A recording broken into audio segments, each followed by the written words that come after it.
So, Nisarga Jayamanaha Naisargika. So the definition of life is Naisargikam. Meaning this embodiment, we have to always define life as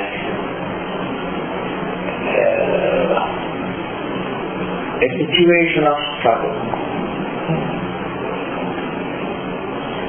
Life should not be defined as a state of existence. Life should be defined as a state of struggle. Only truth can be defined as a state of existence, being Satyam. It's a state of existence. Truth can be defined as a state of peace. It can be defined as a state of non-duality, Satyam, Jnana, Ananta, Brahma. That is how it is defined. A state of being, a state of existence, a state of awareness, unmixed with anything material, anything matter.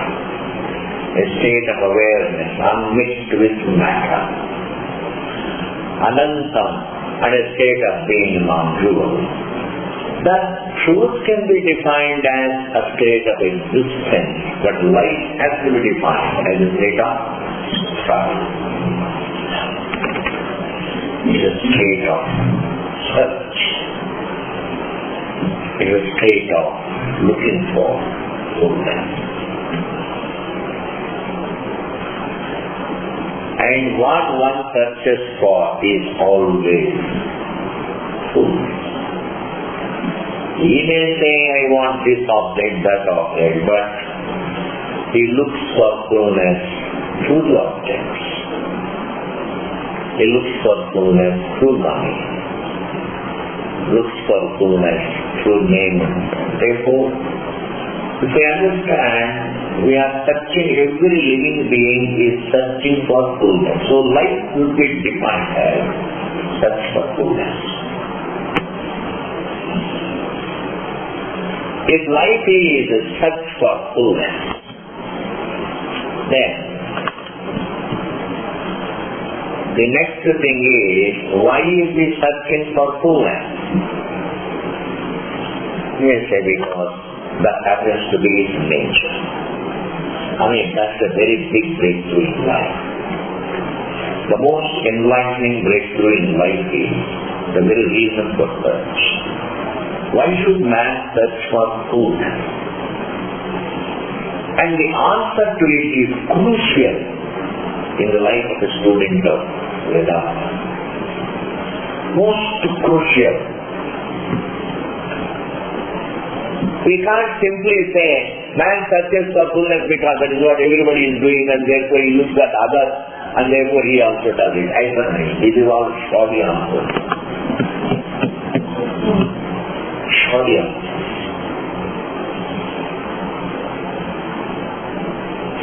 It is not that one searches for fullness just looking at others. Everybody is searching for fullness, therefore let me also search. No. Searching for fullness is not by imitation.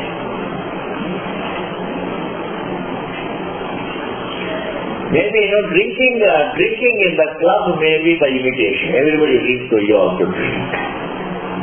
That's a fashion. But search for happiness is not a fashion.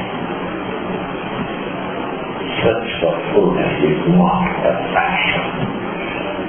Why does man search for fullness? The answer to it is very, very crucial. That turns the tables. That is what opens the door to the right thinking. I'm telling you. That is the turning point in life, in my view. That is the turn of life. Man searches for fullness. The first question is, he doesn't search for object. Through the object he is searching for fullness. The next question is, why does he search for fullness? The answer to it is crucial. That's because Shastra says that because that happens to be that is his nature. Then why is he searching for it? Ignorance.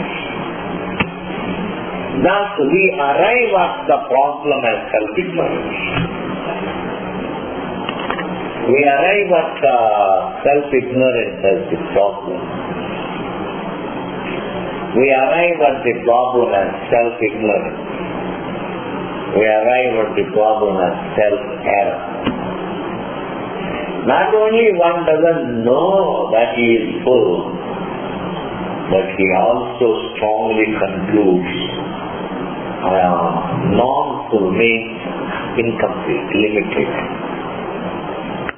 I am constricted.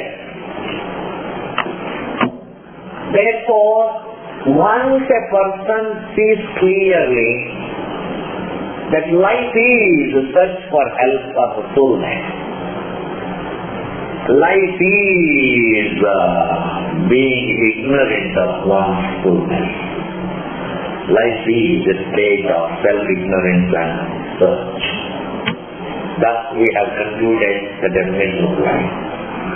Life is a state of search. And life is a state of self-ignorance. This state of search, this state of self-ignorance is what is called naisargika. That is called naisargika. Why is it called naisargika? Because it did not begin at one given point in time.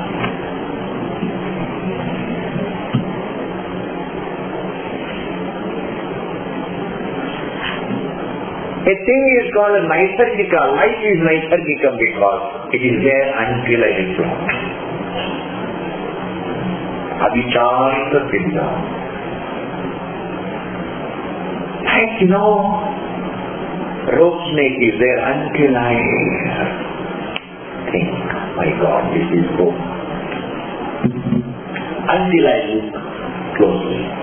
Let me say that. Until I take a closer look, what appears to be there is called naisargika. Naisargika. And there is naisargika until I take a closer look at what it is and its implications. If I become a little more reflective and I become subside.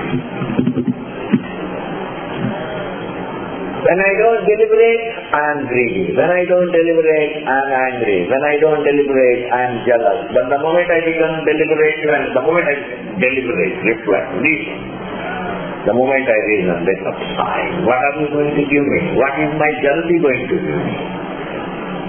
What is my hatred for others going to give me in terms of happiness? What is it going to give me? Nothing. Then the moment I become reflective, it goes away. And therefore what goes away through reflection is called naisargika. I am explaining to you very, very, very around thing. Naisargika means what disappears through reflection. Life is naisargika. Because the search for fullness also will come to an end through reflection. Thus, nisarga jayamanaha naisargika. Let us now move to this. Life is naisargika. This naisargika in common parlance, it is translated as natural. Naisargika means natural. Such is not natural. Such has a reason. And the reason is non-reflection.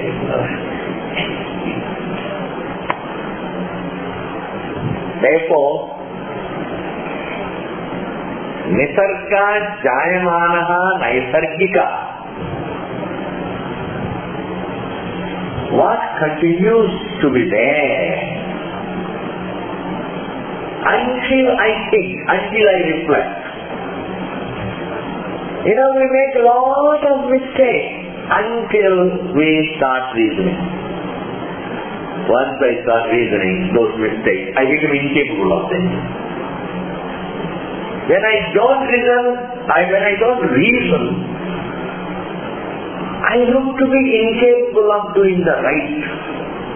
Once I start doing the reasoning, we become incapable of doing the wrong. It is all जरूरी है. Reasoning doesn't allow us to do wrong. The guiding ray of life is reasoning. The reasoning.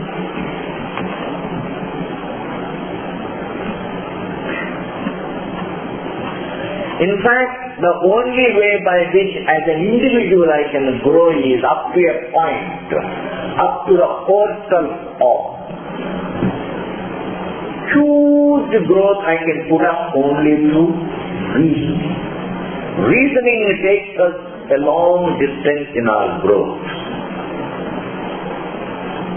And after that, we have to look at ourselves.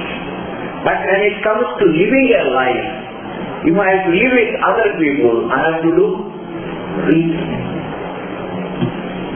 I have to do reasoning. When he doesn't hurt me, why should I hurt him? I don't want others to tell me lies. Why should I tell others lies? When my wife is humble before me, why can't I also be nice to her? Why can't we have mutual support? Why can't we be a mutual source of happiness? Thus, in order to live with others, what helps us is reasoning, please. It is not some great spiritual knowledge. It's not some kind of, great religious wisdom or anything. Which thing? Simple reasoning. It is that reasoning that makes us human.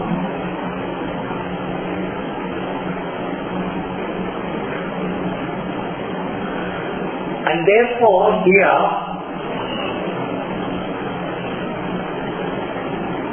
Naisargika means when we make mistakes in life, in our relationship with others, it is Naisargika because these mistakes continue until we reason. What continues to be there until I reason is Naisargika. Very beautiful definition. We go on making mistakes until we reason. We go on crying until we reason. We go on being harsh until we reason. Every flaw stems from a state of non-reasoning.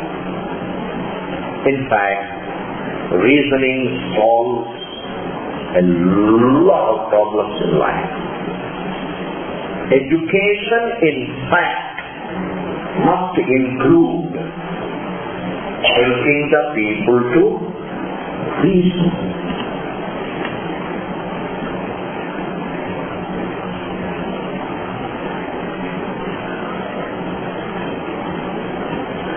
Just as our flaws, just as we commit mistakes in our relationship with others due to lack of reasoning, and that we call it Naisargika. I am extending it to the absolute. The search for, the struggle for fullness, the search for happiness is rooted in ignorance, and itself is already a embodiment of peace. It is not known. Man searches for fullness because that happens to be his nature. He can't avoid it because he is trying to assert himself. The love for happiness is nothing but the assertion of his own nature as happiness.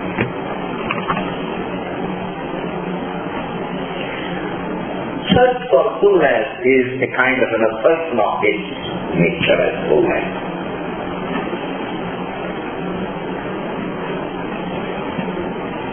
And why does he search? Ignorance. Until he looks at himself very closely, the search is on. When he looks at him closely and understands happiness is not right there, it is your peace, the subject, the conscious subject is embodiment of peace, etc. Thus, the search is naisargika. Thus, life defined as a state of search for fullness is naisargika. Life defined as a state of self-ignorance is naisargika. And naisargika means what remains until I look at myself closely. Nisargna jayamanaha naisargika. I am through with this sentence. Nisargataha yevahi. What does it mean, nisargaha? Avichara svabhava. Avichara means, not thinking it. Keep living, but without thinking. That is called avichara. I am living all right, I get up in the morning and then I start believing in the routine rather than reasoning.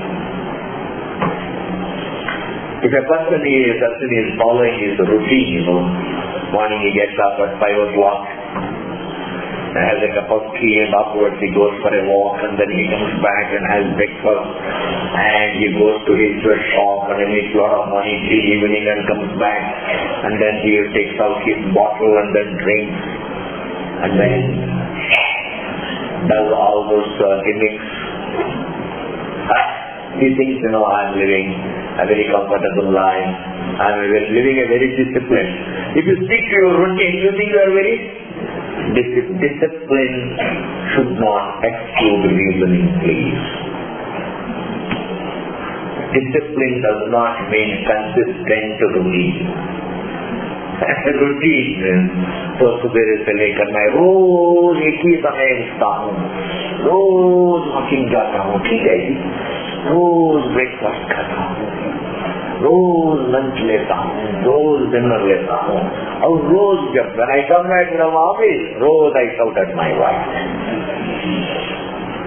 वो भी routine है, criminal में that is all this. I say routine, we don't disbelieve, we appreciate routine is necessary. Whatever it is. Life means it will be a routine because even the sun follows the routine. It rises in the morning and sets in the evening. That is a routine anyway. The earth goes on making the rounds. That is a routine. Don't look upon maintaining a routine is a life of discipline. It's all meaningless. Even inert things has a routine. Even frogs has a routine. Season has a routine. Insect has a routine. But doing what guarantees? Doing something which it doesn't hurt others and makes oneself happy. Without hurting others, what makes you happy is the right thing, that is reasoning. That should be included in your daily routine. That reasoning should be a part of routine.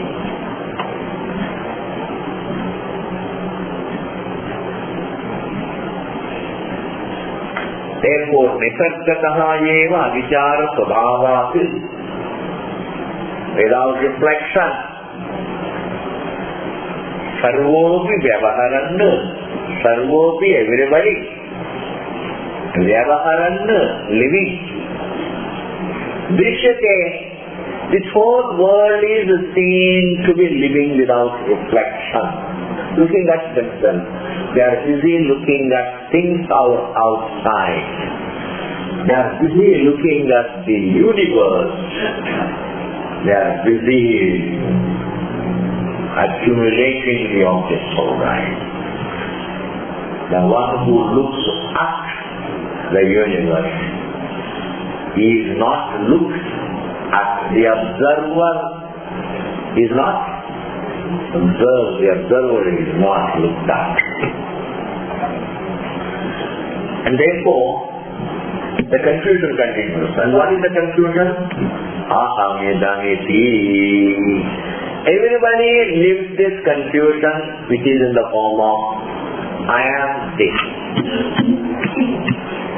I am is the truth. I am is a conscious being.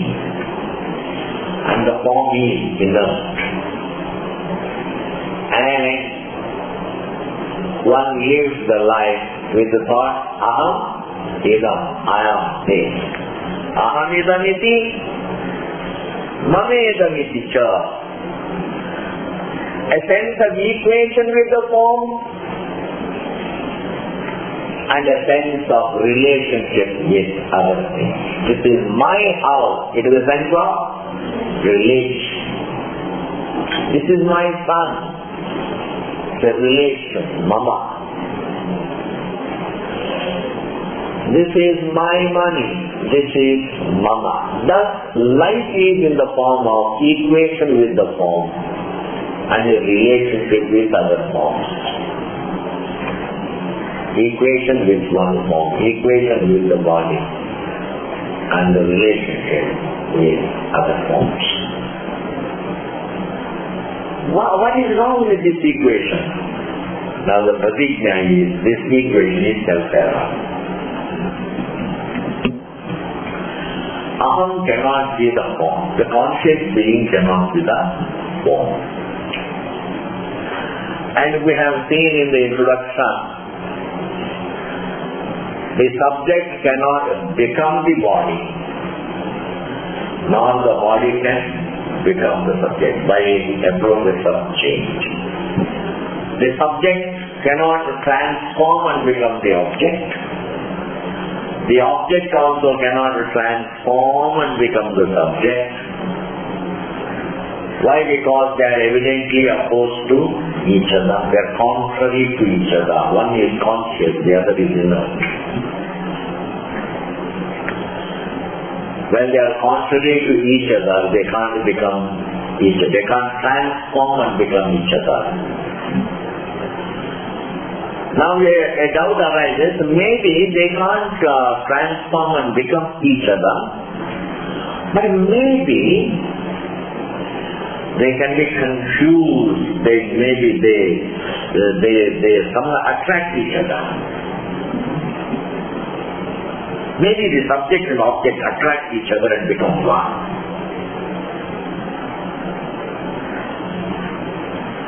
Like a crystal, you see, attracts the color of a flower nearby.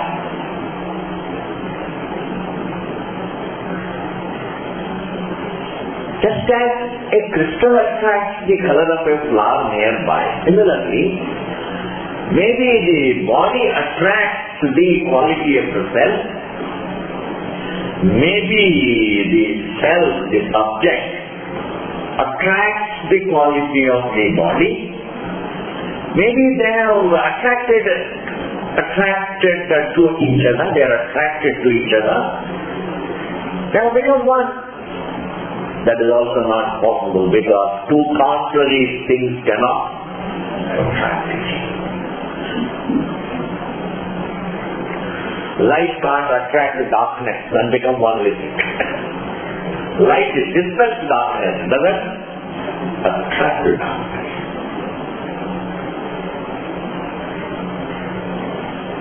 Similarly, the subject can't attract the object. The subject really excludes the object. Consciousness doesn't attract inertness. I am putting things in a very brief manner. You can understand. We cannot just conclude, life is in the form of an attraction between the subject and the body. It's not like that. Because when reasoning tells two contrary things cannot attract each other. Even simple life, you see, supposing you are good, your goodness cannot attract badness to you. Because goodness and badness are contrary, opposed to each other. They are contrary to each other. In fact, a good thinking in your mind it dispels bad thinking, not attract.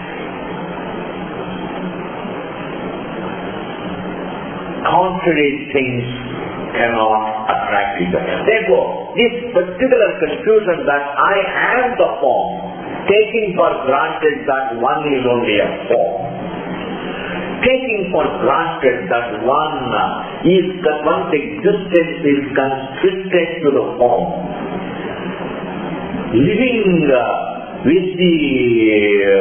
taking for granted that I am only the form. This thinking that I am the form is not born of attraction between the subject and object.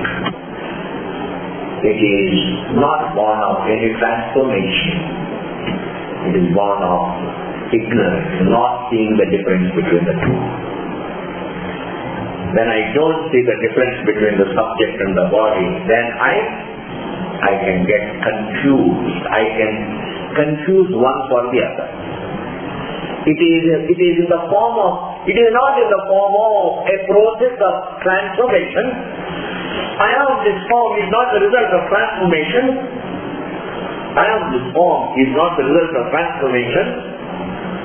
I am this form is not the result of any attraction, mutual attraction between the subject and the form.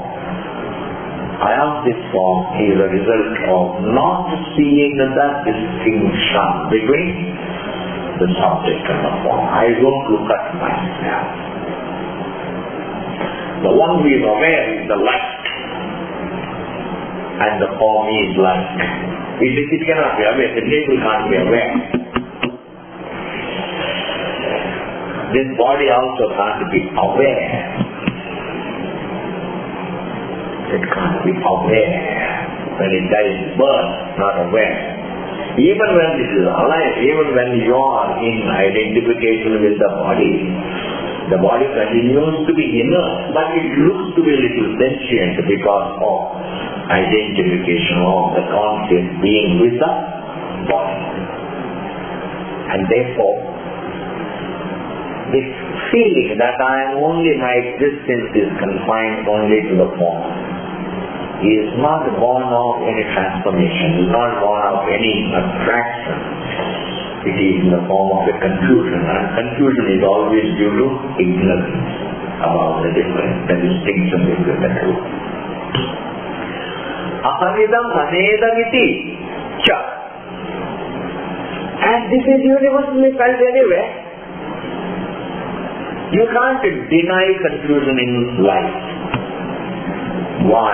You can't deny. Because what is evident can't be denied.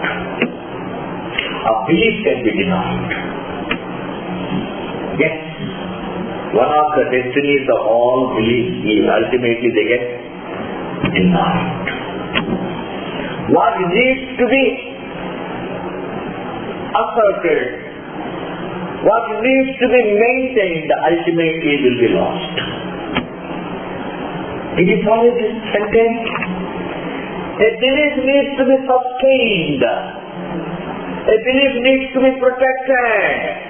And what needs to be protected one day will be lost. कितना तक struggle करेंगे जी उसको पकड़ के रखने के लिए. Whereas what is evident cannot be denied. What is evident attracts your attention. Hey, look at me. The universe says, look at me. Understand me. Even this thought, I am the body. Hey, look at me and understand. What am I? In fact, the evidence always attracts your attention. It needs to be understood. What is evident needs to be understood. What is evident cannot be denied. What is unevident but believed can be, supposing I say there is heaven, after that you will go to heaven. You think if you are a sadhu, if you are a religious person, you may say, Swami ji jab kah rahe hain, hoga kuch heaven, ho, that's a belief. Because you would always like to carry some weight in your mind. This is another weight. We carry a lot of weight in our mind, otherwise we simply fly off. That weight keeps us on this. Otherwise it is better to keep the mind light. Because carrying all the beliefs which are not evident to you now, what did you...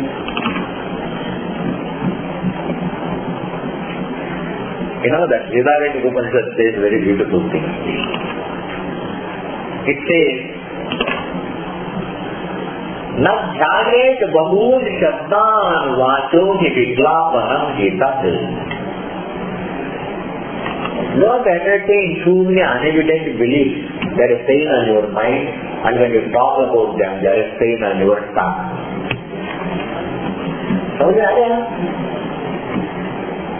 They are going on all the time talking about some funny things.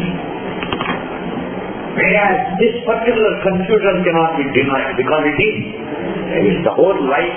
In fact, the whole life stems from the idea that I am the form. And that there is confusion cannot be denied. And that is a confusion cannot be denied. That I am the form is a confusion cannot be denied. Why? Because it is a tie between, it is an equation between the conscious and the ignorant.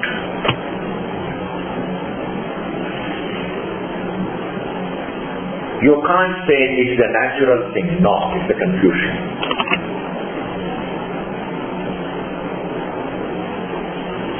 Why? Because I am the form. This particular thinking is not a biological process.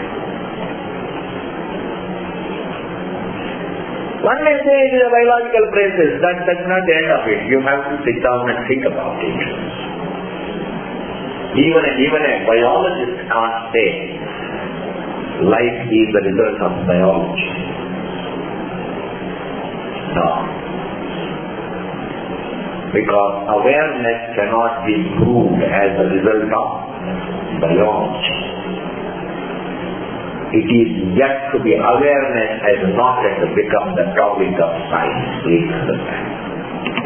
Science has not yet touched upon the topic of awareness. Observer is someone. Observer is not. Even the scientists say, as I told you in a couple of classes ago, time is relative to the observer, and there is no explanation for the observer. What is observer? Time is relative to the observer. But who is this observer? Is a conscious being. Where from did he come? Is it a result of a biology? Is it a result of physiological process or chemistry? You can't say consciousness results from some chemical process. People who do not know science may conclude it is a biological process, but the scientists themselves don't conclude. They say no, we have no explanation for what is awareness. We can analyze the thought patterns. We can analyze the cells.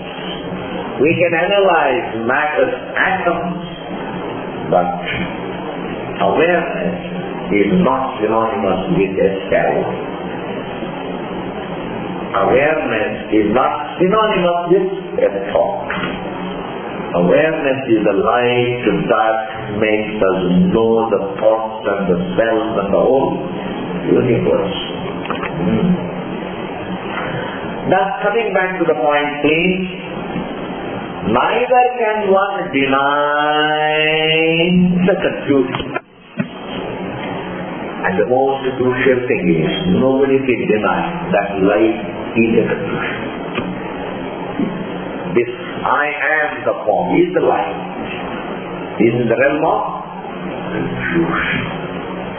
The search is in the realm of confusion. All human imperfections are within the realm of self-confusion. The world wars exist within the realm of self-confusion. Human hatred for one another exists within the realm of self-confusion. All the undesirable things happen within the realm of self-confusion. And self-confusion is there because of self-ignorance. And self-ignorance is there because he never looks at one self. He is all the time looking at the world. He concentrates on things. He doesn't look at himself. It's like the sun illumines everything. The sun doesn't look at itself. The sun reflects in a bubble, see? The sun reflects in a bubble. And the sun thinks, I am caught up in a bubble. And the sun thinks, if the bubble breaks, I am gone. Perfect example for human life. The sun, the truth, thinks that I am caught up in the body. The sun, the truth, thinks that I am caught up in the body. And thinks when the body dies, I am gone. Therefore, to keep the body alive and keep the body healthy and to securities and to keep it secure, then I want more securities, etc. The struggle for more and more is rooted in self-confusion. Therefore, the explanation for greed is self-confusion. In fact, the explanation for everything in life is self-confusion. Self-ignorance. We can't say different things have got different explanations. No. The entire self-confusion. Jealousy, greed, hatred. And therefore, not only one can't deny the definition of life as the confusion about oneself. Not only that, nobody can deny the evident phenomenon of taking the life to the conscious being as the form. It's a self-confusion. You know, if you imagine a problem and try to solve it, you can never solve it, because an imagined problem cannot be solved. A believed problem cannot be solved, but the evident problem can be solved. Evident problem. You know, it's like, if a person feels hungry, it is evident. He feels the hunger. He can take food and then solve it. Even after eating it, if you imagine hunger, just let us imagine. Supposing there is a joker who eats food but still feels, imagine, he doesn't have hunger. Really, he has 25 rotis, 35 puris, and 1 kilo kheer, and so much, and 1 kilo of ice cream. Oh my God, half a dozen bananas. इसके बाद कहाँ hunger होती है जी? But still, if we mentally imagine hunger, can it be solved? An imagined problem has no solution. An evident problem can be solved. Self-confusion is an evident problem. Therefore, it can be solved. It's not imagined problem. बहुत बड़ी बात है जी, इसको समझना जरूरी है जी. Okay. And the last sentence of the paragraph is Nasya drishte anupapannam nama. When it is evident, you can't deny. See, denial also has certain maryada. You can't go, I don't believe. You don't. Even for that there is a maryada. When you believe something, when you say something, yes, there should be some reasoning. When you say no, also it should be supported by reasoning. You can't deny the evident conclusion. Natural drishte anupapannam nama. Self-conclusion being universally evident can't be denied. Then the next paragraph. Katam punaha adhyatikaha ayam vyavaharaha iti.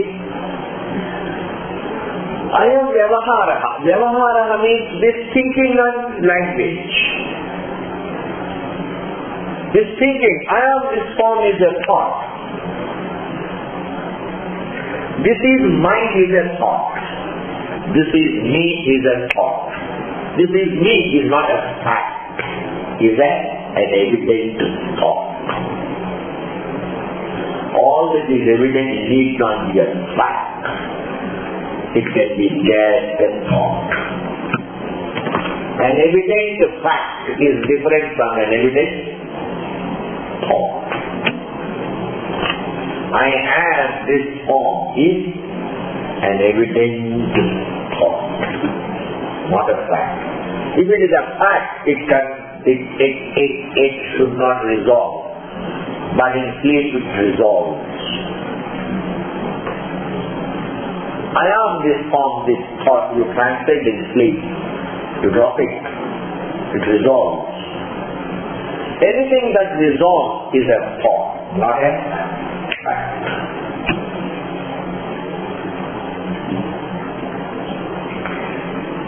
Anything that resolves is not a fact. It's a thought.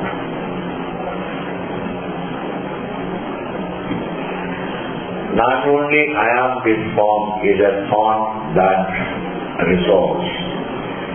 Even this is mine is a thought that can resolve.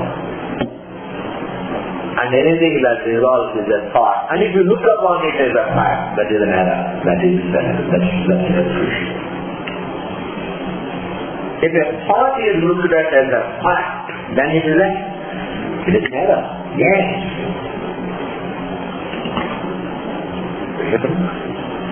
Therefore, I am this form is a universally evident thought. This is mine also is a thought, is not a fact. Because before you can, somebody also said this is mine. The same thing, this is mine.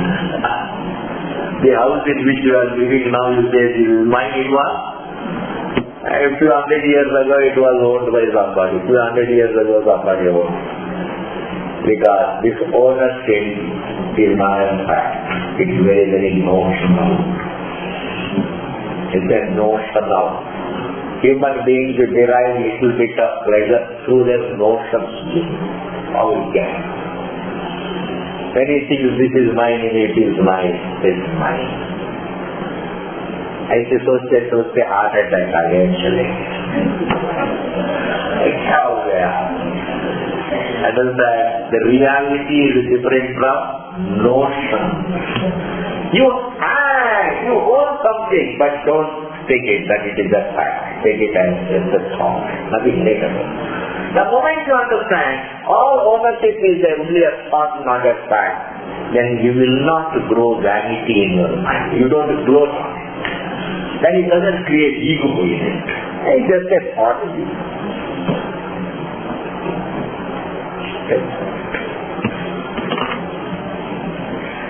It is God's creation. It all belongs to the truth.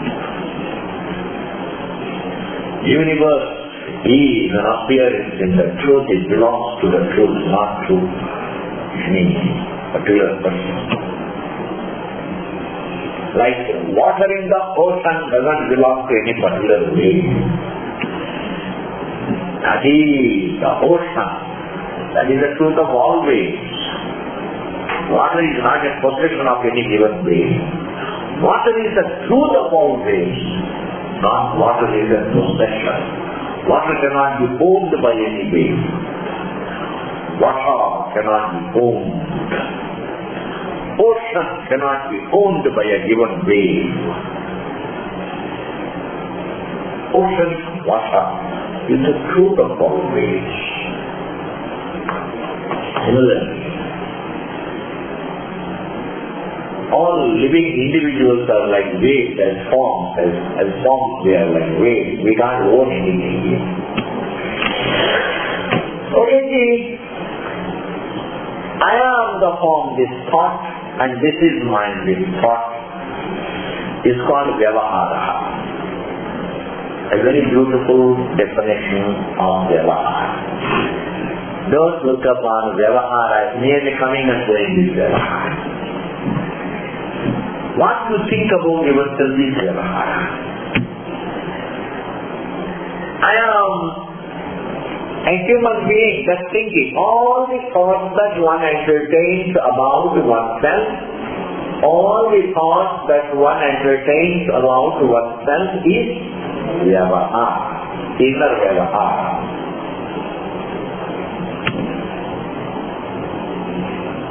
All the thoughts about oneself is Vyavahara, and the thoughts that entertain about others is Vyavahara. This is mine is Vyavahara.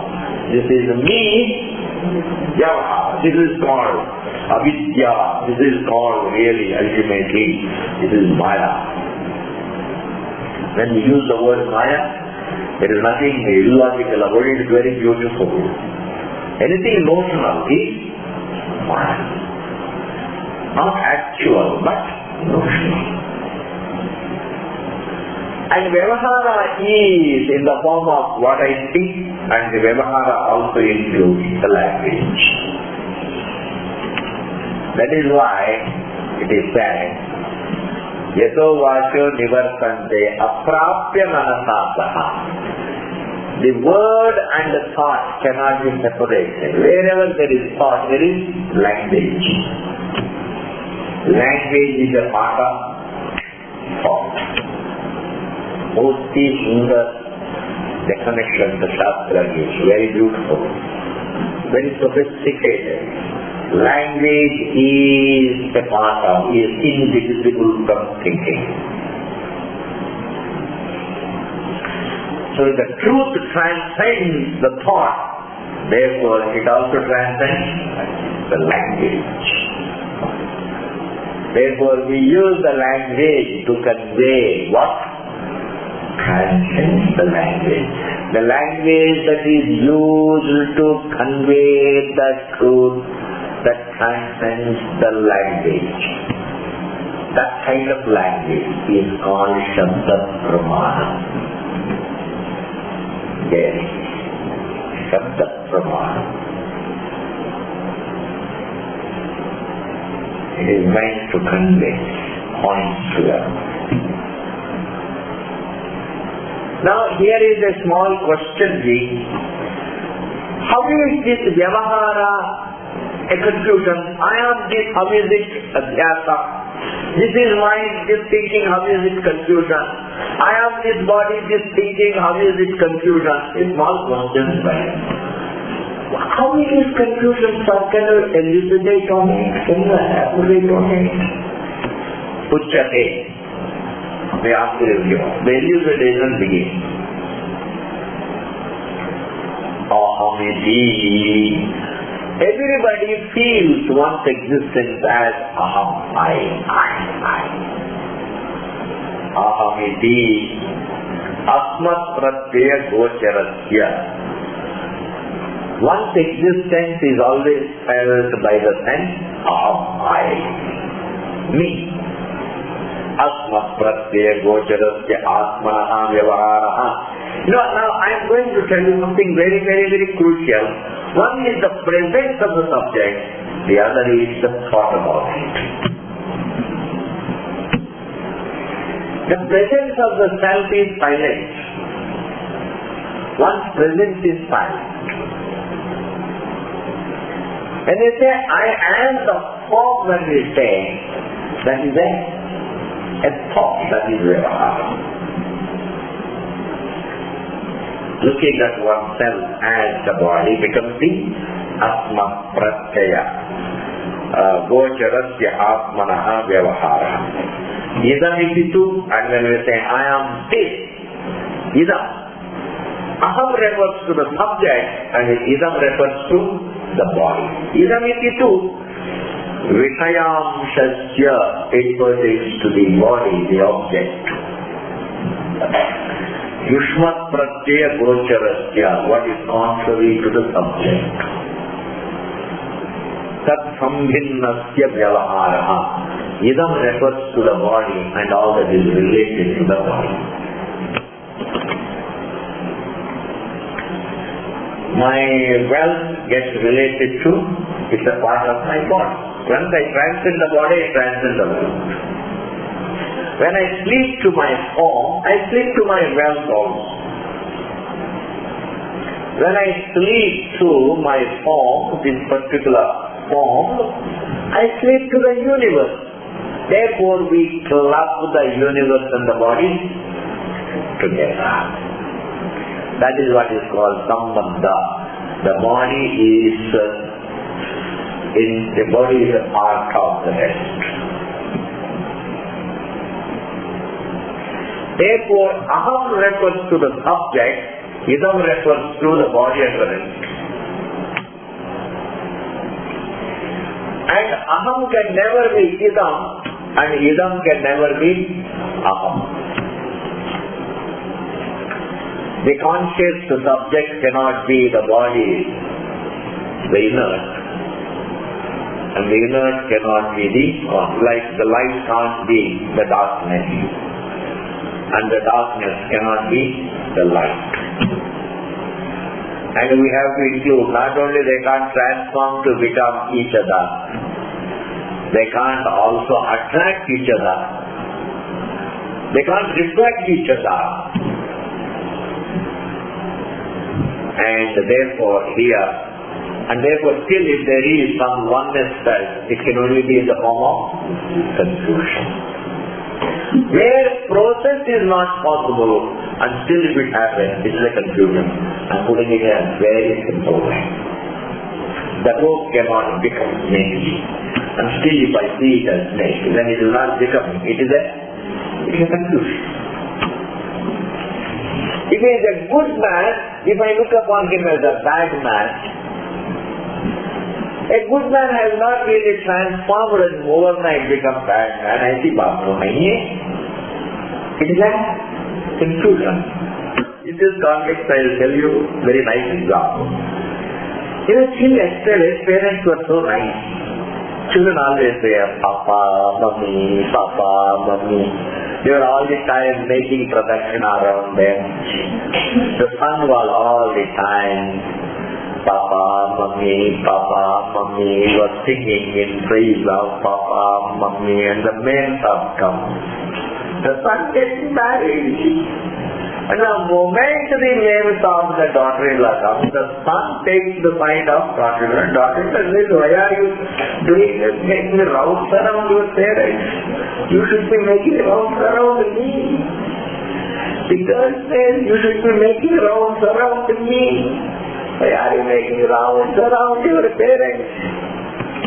Immediately the parents look, and he comes under her influence.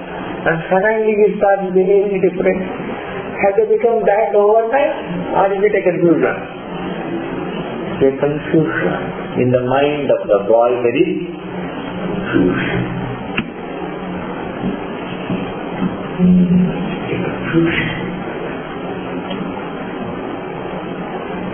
Therefore, where becoming is not possible, but still if I see something, then it is there. The rope can't become snake, and still if I see it, it's a confusion. The subject cannot become the body, and still if I see it, it is a confusion. Kya cheez? The timeless cannot enter time, and still if I see it, it's confusion. Let not repetition become monotony. Let repetition become clarity. Don't allow the repetition to become a monotony.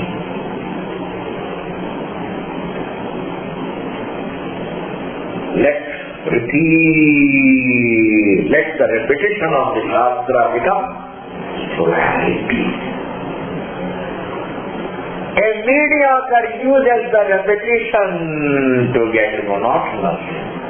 The brilliant use the repetition to get clarity, the priceless clarity, the highly valuable clarity, the liberating clarity. Yes.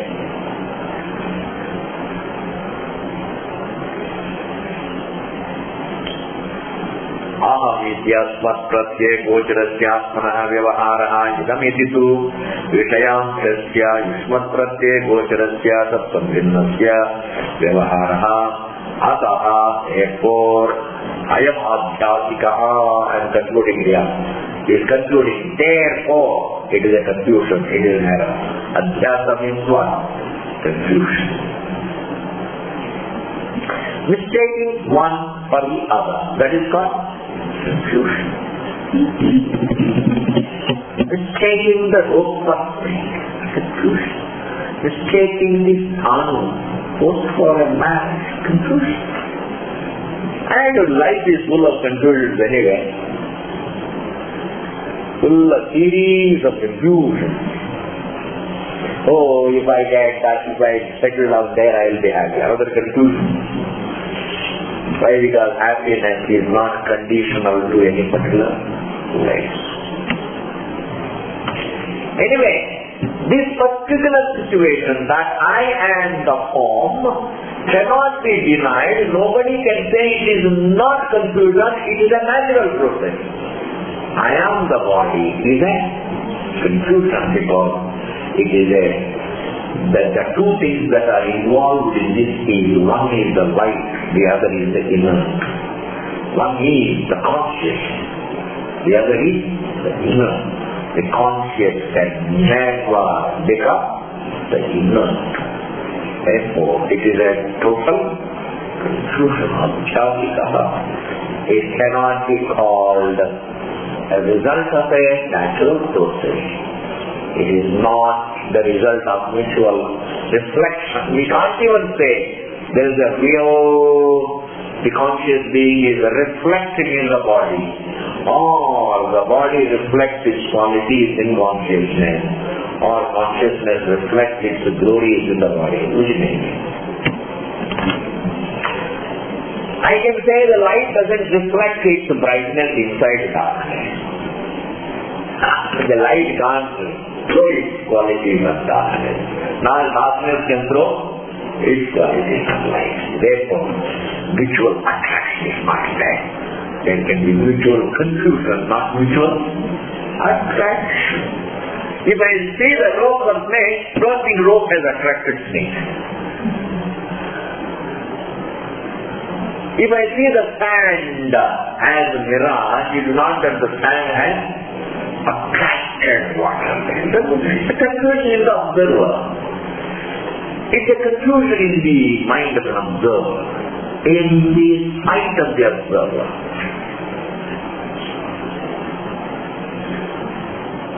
Thus, it is Adhyasika. Why do you say it is a confusion? To see that student doesn't conclude it as a result of a natural process. Once you conclude such as a natural process, then you will not go for the answer for it. Once you accept it as a natural process, then you will not try to solve it. The search is not a part of nature. The search is rooted in self-confusion. It is ignorance about oneself.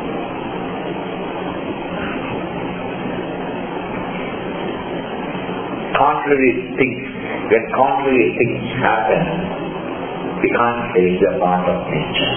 Wrong. harmful. Thus, overgive. Atahayamatyasikaha. Now, in the next class, I'm concluding this, don't worry. There is no universal thought, I am this, I am this, I am this, I am this. I am this, without this. Nobody carries the thought, I am this, I am this. He may not carry the thought, I am this. But he doesn't carry the thought, I am a man. I am this body. I am a Hindu. Or I am a Brahmana. I am rich. I am good. Your entire autobiography you carry in your mind. And that entire autobiography, one brief word for the entire autobiography is I am this. I am this me. I am this God. I am this human being. I am this Brahman. I am this Kshatriya. I am this Vaishya. Or I am this. I am this rich person. I am this builder.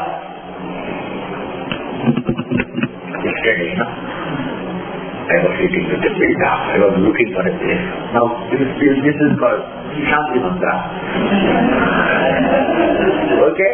This is Shanti Mantra. I was sitting with him. I better share that experience with you. It can give you wisdom. Now, he said, he wanted to show how big a person he is. Yeah, basically. First of all, I was about to tell you, better go for your morning walk. Your tummy is so big. Oh my God. But it's way 1 kilometer big. Okay. You know what he says? Somebody teleport me. आप हमारा आवाज पहचानते नहीं है, somebody says. That is must to know person. You know how this person responds. हमको तो रोज हजारों लोग टेलीफोन करते हैं, मैं कैसे बचाऊं? ये क्या बात है जी? अगर ये सत्य भी हो तो करने का तरीका अलग होती है जी.